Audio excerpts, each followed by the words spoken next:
दादांना पुढच्या कार्यक्रमाला जायचंय, त्याच्यामुळे थोडी घाई आहे. मी काही जास्त बोलणार नाही. मी एकच सांगणार आहे, या केज विधानसभा मतदारसंघामध्ये या बहादर मायबाप जनतेनं आदरणीय साठे साहेबाला डोक्यावर घ्यायचं काम केलेलं आहे. आदरणीय साठे साहेब ज्या दिवशी शरदचंद्रजी पवार साहेबांनी राष्ट्रवादी काँग्रेस शिवसेना आणि महाविकास आघाडीची उमेदवारी जाहीर केली, तेव्हापासून आज तागत प्रत्येक दिवशी वेगळ्या मुद्द्यावर आदरणीय साहेबांना पाठिंबा दिला जातोय. ज्या दिवशी उमेदवारी मागे घ्यायचा दिवस होता, त्याच दिवशी जवळपास 9-10 लोकांनी उमेदवारी पाठीमागे घेऊन आदरणीय साहेबाला पाठिंबा दाखवला. त्याच्यामध्ये प्रामुख्याने या विभागाच्या या मतदारसंघाच्या माजी आमदार आदरणीय संगीताताई होत्या. त्याचबरोबर माझ्या भगिनी आदरणीय अंजलीताई घाडगे होत्या. दुसऱ्या केज नगरीच्या नगराध्यक्ष आदरणीय शीतलताई बनसोड होत्या. आणखी कांबळेजी होते. बरेच सगळ्यांचे नाव इतर घेता येते. अशा सर्वजणांनी एक ठरवलं की या मतदारसंघामध्ये जे राक्षसी वृत्तीचे माणसं आहेत त्यांचा पराजय करायचा आहे आणि आदरणीय साठे साहेबाला निवडून आणायचंय. त्याच्यासाठी आदरणीय साठे साहेबाला पाठिंबा देण्याचं काम केलं. मागच्या लोकसभेच्या निवडणुकीमध्ये या मतदारसंघामधून मला जवळपास 14,000ची लीड मिळाली. या मायबाग मतदारसंघाच्या सर्व जनतेच्या चरणी पहिल्यांदा नतमस्तक होतो. तुम्ही मला खासदार करण्यासाठी सिंहाचा वाटा या मतदारसंघाने उचलला. बीडच्या नंतर केज विधानसभा मतदारसंघातून गेवराई आणि केज या 3 मतदारसंघातून आपल्याला मताधिक्य होतं. एवढंच नाही तर परळी मतदारसंघातून मताधिक्य कमी असलं तरी तिथल्या बहादर जनतेनं खूप काही मतं दिले. 70,000चे जवळपास मतं दिले. त्याच्यामुळे या लोकसभेमध्ये आपला विजय झाला. नाहीतर या सर्व दंगदंगट्याच्या समोर आपला विजय होणं एवढं सोपं नव्हतं. या मतदारसंघामध्ये वेगळे समीकरण होते. वेगळ्या समीकरणात वेगळं बोललं जात होतं. आणि या मतदारसंघातली जनता एवढी जागरूक आहे. केज विधानसभा मतदारसंघामध्ये लोकसभेचा ट्रॅक वेगळा होता, विधानसभेचा ट्रॅक वेगळा आहे. लोकसभेला ज्यांना मतदान करायची इच्छा असली तरी करू शकले नाहीत, ती सर्व लोक आता विधानसभेला आदरणीय पृथ्वीराजजी साठे साहेबाला मतदान करत आहेत. त्याच्यामुळं थांबा थोडं, संजू थोडं थांबा ना. नाही तर मग आज सर्वांना विनंती आहे, तुमचा सर्वांचा प्रवेश झालाय. तुम्ही सर्व नेते आहात, आमच्यासाठी आदरणीय आहात. थोडं थांबा.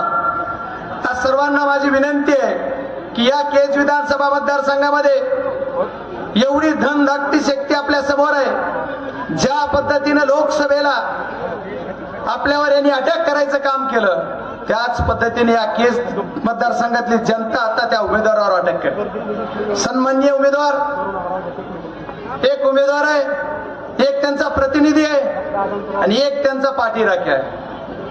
मी आणि माझं कुटुंब एवढीच व्याख्या त्यांची आहे. बोलताना कुणावर टीका टिप्पणी करावी याचं भान नाही. माझ्यासारख्या कार्यकर्त्याला दम दिला. जर म्हणले तुम्ही माझ्यावर काही बोलाल तर याद राखा, तुम्हाला मतदारसंघात लोक फिरू द्यायचे नाहीत. आता कुणाला लोक मतदारसंघात फिरू देत नाही तुम्ही सांगा बरं.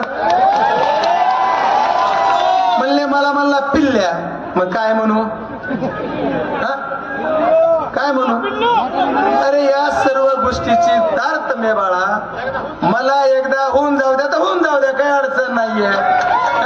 नाही आता ते डबल नको. एकदाच मला एक सांगा, माझ्यावर आरोप करताना सांगितलं की या 3 महिन्यात या खासदारानं काय केलं. मग 3 महिन्यात खासदाराचं काय काम याचा बी अभ्यास करा ना तुम्ही. खासदाराचं काम रेल्वे, नॅशनल हायवे, तुमच्यासारख्या लोकांनी ज्यांनी केंद्राच्या पैशात सुद्धा डल्ला मारला पाणी पुरवठ्याच्या योजनेत ती का खासदाराचं काम आहे? खासदाराच्या ज्या दिवशी शपथ खासदारकीची घ्यायच्या अगोदर मी काय केलं तर या बीड जिल्ह्याला 32 किलोमीटर रेल्वे पुढे आणली, जी 50 वर्षापासून रेल्वे आम्ही करतोय. ही खासदाराचं काम होतं. खासदाराच्या कामावर बोलता कशाला? तुमचं काय काम आहे? त्यांनी एक थोडे द्यायला खाल्लेत, मला जास्त काही बोलायचं नाही. मी पण ऐकता पण आलं नाही, मला आता येताना ऐकलंय काय यशवंतराव चव्हाण चौकातून इथवर सगळं ऐकायलाच मिळालं नाही, वेळच नाही ना. त्याच्यामुळे ठीक आहे, त्यांनी एक डायलॉग खाल्ला की म्हणले 2012ची निवडणूक झाली, 9च्या निवडणुकीमध्ये आदरणीय ताईसाहेब उभे असताना हाच म्हणले खासदार म्हणला की पोट निवडणूक होणार आहे, जिम्मेदारीने सांगतो म्हणलेस. मी जर म्हणलो असलं, तुमच्या वडिलाच्या संकल्प डोक्यातून आलेली ती कल्पना आहे. बजरंग सोनवणे जर तसा म्हणला असला तर आयुष्यातून संन्यास घेईल, राजकीय नाही, आयुष्याचा संन्यास घेईल. पण विनाकारण कुणावर तरी आरोप घ्यायचा. अरे मी कशाला वाट बघत होतो? तुमच्या घरात राहून आदरणीय ताईसाहेबाचा शेवटचा श्वास कुठे घेतला तुम्ही सांगितलं की आदरणीय ताईसाहेबाच्या घरात घेतला. पण त्या राजाभाऊ आवताड्यांचं नाव घेऊन सांगितलं, साक्षीदार आहे, त्यांनीच साक्षीदार होऊन सांगावा की तुमच्या आई साहेबाच्या मरणाची वाट कोण बघत होता? मी नव्हतं बघत. मला प्रॉपर्टी मिळणार होती का तुमची?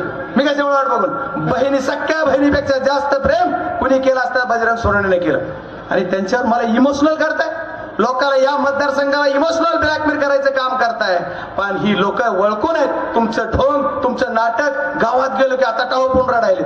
आणि तुमच्या घरी आले तेव्हा एखाद्याने कुणी दवाखान्यात, आज मी कानडी बदलला गेलो होतो, तिथला एक कार्यकर्ता म्हणला, बाप्पा आम्ही तुमची निवडणूक झाली, निवडणुकीमध्ये मतं दिले आणि आमच्या इथं एक पेशंट होता म्हणून आम्ही फोन केला आणि त्याने सांगितलं की तू त्या भज्याला सांग. ही तुझी संस्कृती आहे? मला संस्कृती शिकवतो, ही तुझी संस्कृती आहे का? एका खासदाराला एकेरी नावावर बोलताय, ही संस्कृती आहे तुझी? आम्हाला कशाला संस्कृती शिकवताय? संस्कृती ही आहे का? या बीड जिल्ह्यातल्या केज विधानसभा मतदारसंघानं तुम्हाला निवडून दिलं आणि तुम्ही जाऊन कुठे राहताय? मुंबईच्या 5 स्टारला. आणि इथं कारभारी एक दुसरा, आणि ते लोकांचे पारवा भाडे काढतो. तुम्ही तुमचं सर्व सांभाळा, तुमचं सर्व नीट तोंड ठेवा, आमच्यावर सुख घेऊ नका.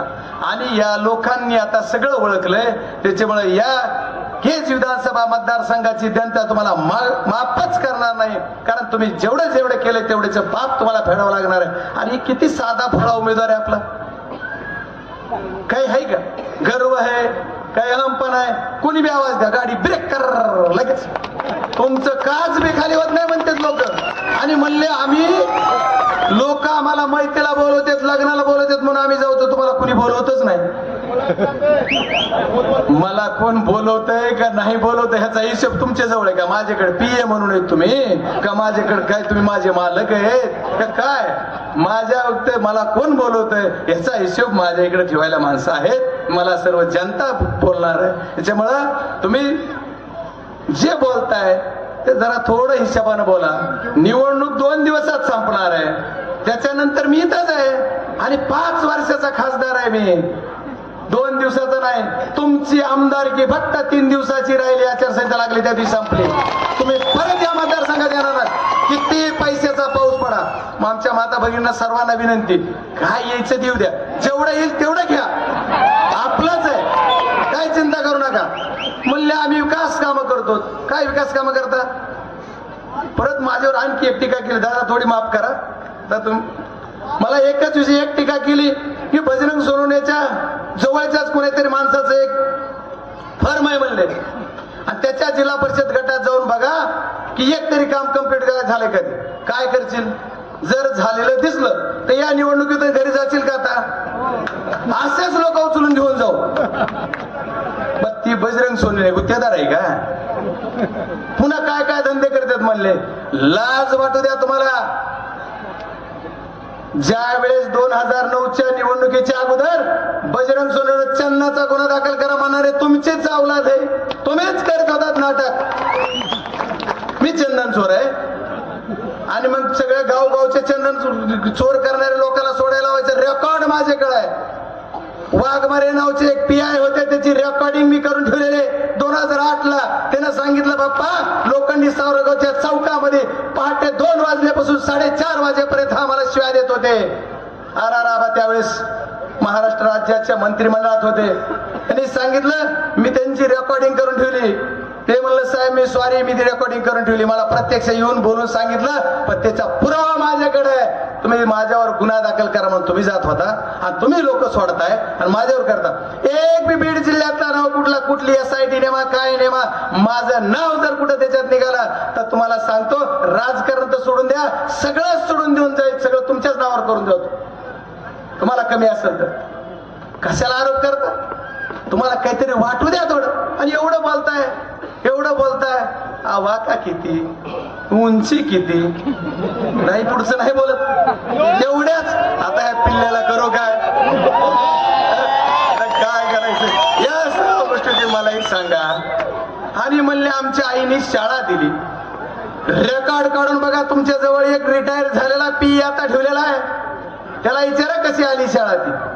माझी शाळा त्या गावात 98 ला ज्यावेळेस महायुतीचं सरकार गेलं त्यावेळेस काही विनानोर तत्वावर मला मिळालेली होती. आणि त्या शाळेत तुम्ही नंतर एक मान्यता घेतली, ती शाळा चालू नाही झाली आणि ती शाळा बंद पडली, म्हणून ती बंद झालेली पुनर्जीवित करून त्या शाळेचं ट्रान्सफर करून घेतलं. कायम विनानुदानित शाळा आपली इथे, आणि त्या अनुदानित शाळा एक मिळालेली ती चालू होतच नव्हती, कारण माझी शाळा अगोदर चालू झाली. मग त्याचं फक्त हस्तांतरण करून घेतलं. रडलो म्हणले, तुला कशाला रडू मी प्रॉपर्टी शाळेसाठी रडलो म्हणले. रडत बसला म्हणले माझ्याकडे येऊन. कशाला रडतो? तुम्हीच रडणार आहेत 23 तारखेच्या नंतर. खरंय का नाही? अरे तुम्हाला रडायला, तुमच्या जर मारामाऱ्या नाही झाल्या घरात तर माझं नाव दुसरंच ठेवा. कशाला आमच्या नादीला उगाच घेणं देण्याचं टाकतात आणि आमच्या अंगावर घेतात. पृथ्वीराज साठे साहेबासारखा माणूस आदरणीय पवार साहेबांवर एक निष्ठेनं राहिला, किंबहुना मी सुद्धा सोडलं, पण पवार साहेबाला कधी साठे साहेबांनी सोडलं नाही. आणि मी किती पवार साहेबांसोबत होतो हे मला, पवार साहेबाला, जयंत दादाला नक्की माहित आहे. त्याचा खुलासा जयंत दादानी केला 1-2 वेळेस, मी बी करेन आणखी कधी. त्याच्यावर माझ्यावर काय बोलता? अरे आदरणीय देशाचं नेतृत्व शरदचंद्रजी पवार साहेबांनी तुम्हाला उमेदवारी डिक्लेअर केली. प्रत्येक भाषणात तुम्ही सांगत होता, प्रत्येक मनोगतात म्हणत होता की ताईने मला मरताना शब्द घेतला की मरणाच्या शेवटच्या टोकापर्यंत आयुष्यभर शरद पवार साहेबांची साथ सोडायची नाही. का सोडली? आम्ही सोडायला लावली? आम्हाला ह्यांनाच कंटाळून. आता तुम्ही पालकमंत्र्याला कंटाळून म्हणत होता, आता बजरंग सोनवणे खासदार झाला की बजरंग सोनवणेला कंटाळून म्हणतात, कारण आता पालकमंत्र्याचे मुद्दे काही मिळते. ती बी पालकमंत्री गाडी तिकडे आहे, बरोबर होईल तुमचं बरोबर. आता समजा म्हणले कुणाचं काय आता आडसकर साहेबांशी गोड बोलतात का? आडसकर साहेबाचे लोक आम्हाला काय देते? ठीक आहे, आडसकर काय बोलले की बऱ्याच लोकांना प्रवेश दिले म्हणले पक्षात, आणि खासदारांना शब्द दिले, तुला आमदार करतो, तुला आमदार करतो, तुला आमदार करतो. आदरणीय अंजलीताई घाडगे इथं त्यांचा प्रवेश मी अगोदर केला. अंजलीताईनं तिथं सांगू द्या मी काय सांगितलं होतं, ताई साहेब तुम्हाला प्रवेश करायचा करा, पक्षाचे ध्येय धोरण पक्षाच्या ह्याच्याप्रमाणे उमेदवारी मिळेल. उमेदवारी नाही मिळाली, ती म्हणल्या बाप्पा उमेदवारी नाही मिळाली तरी आपल्या पक्षात प्रवेश करायचा. त्या दादांना अगोदर भेटल्या, त्याच्यानंतर जयंत दादाला भेटल्या, साहेबांना भेटल्या आणि मला भेटून सांगितलं की आम्हाला प्रवेश करायचं, तुमच्या पार्टीत राहायचं. मी त्याला आमदारकीचा शब्द दिला नाही. अरे त्यांना नुसतं म्हणलं फॉर्म भरायचं नाही, ताई नाही भरला आमच्या बहिणीनं फॉर्म. आदरणीय संगीताताईंना सुद्धा विनंती केली, त्यांनी नाही भरला फॉर्म, त्यांना मी शब्दही दिला नाही. मग संगीताताईला उभं करणारा बजरंग सोनवणेच. मग पुन्हा कुणाचं तरी म्हणायचं ह्यांचं असं त्यांचं तसं. तुमचं कसं आहे? कुणाच्या कॅरेक्टरवर जात आहे, कुणाचं कॅरेक्टर कुणी काय काय करीत होतं याचे मला सगळे उभं. माझ्याकडे सुद्धा सगळे रेकॉर्ड व्हिडिओ कॅसेट्स आहेत. मी जर काढलं ना तर मग कळलं काय ते. माझं काय खुली किताब आहे माझी. त्याच्यामुळे माझ्यावर टीका करताना तुम्ही एका खासदारावर टीका करता, तुम्ही त्या एकेरीवर भाषेवर बोलता त्याचं, आणि मला म्हणता एकेरीवर भाषेवर बोलता. त्याचे बरेच विषय.